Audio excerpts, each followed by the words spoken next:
آپ لوگوں کی خدمت میں حاضر ہوا ایک نئی ویڈیو کے ساتھ۔ آج مولانا طارق جمیل صاحب کا بیان سنتا ہے، بہت خوبصورت انداز میں بیان کیا، چلتے ہیں بیان سننے کی طرف۔ مسلمان وہ ہے جو بیوی سے اچھا سلوک کرے۔ یہ بیٹی کے روپ میں ہو تو ایک بیٹی کی شادی کر دے تو جنت میں نبی کے ساتھ ایسے ہو جائے۔ اس طرح میرے نبی نے یوں اشارہ کر دیا۔ کہ بہن کے روپ میں ہو تو بہنوں کو پروان چڑھا دے، بیٹیاں نہ ہوں، اور بہنوں کو حصہ بھی دے، شادی بھی کرے، رخصت بھی کرے، خیال بھی رکھے تو جنت اس کے لیے واجب ہو جاتی۔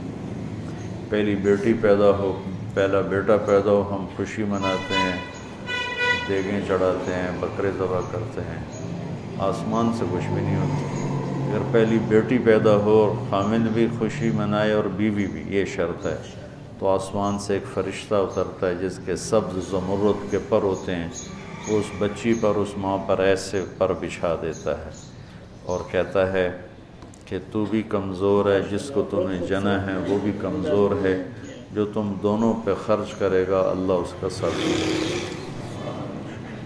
بیٹا پیدا ہو تو کوئی فرشتہ نہیں آتا، بیٹی پیدا ہو تو یوں فرشتے نازل ہوتے ہیں۔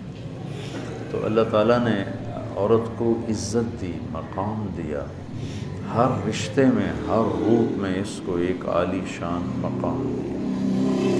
یہ کھلونا نہیں ہے، یہ تمہاری ہوس کو پورا کرنے کا آلہ نہیں ہے، اس کو اللہ نے عزت دی ہے، اس کو عزت کے ساتھ ہر رشتے میں اس کو عزت دو۔ اور علماء فرماتے ہیں کہ اللہ سیدھا دائیں طرف زیادہ افضل ہے بائیں سے، لیکن اللہ تعالیٰ نے اماں حوا کو بائیں طرف سے پیدا کیا، آدم علیہ السلام کی بائیں پسلی سے نکالا، تو بائیں طرف دل ہوتا ہے، سیدھی طرف دل نہیں ہوتا، دل الٹی طرف ہوتا ہے۔ تو اس میں ایک پیغام دیا کہ عورت کسی بھی رشتے میں ہو اس کی جگہ دل کے قریب ہونی چاہیے۔ یہ اس طرف سے پیدا کرنے میں یہ پیغام ہے کہ عورت کسی بھی روپ میں ہو وہ دل کے قریب ہونی چاہیے۔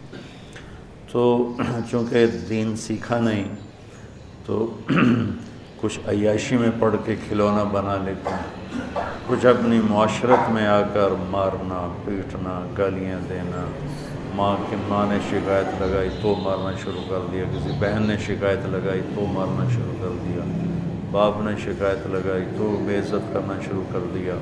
یہ میرے ماحول کی چیز ہے، اور اللہ تعالیٰ نے یہاں یعنی شہوت غلط لفظ نہیں ہے، خواہشات کو کہتے ہیں، خواہشات کی محبت ہر انسان کے دل میں۔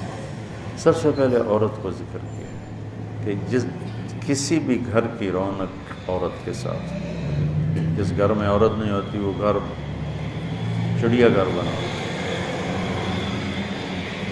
اور لباس سے دونوں کو تشبیہ دی کہ لباس سے ایک سیکنڈ کے لیے ہم بے نیاز نہیں ہو سکتے، ایسے ہی عورت کے بغیر اور عورت مرد کے بغیر ایک لمحے کے لیے ایک دوسرے سے بے نیاز نہیں ہو سکتی۔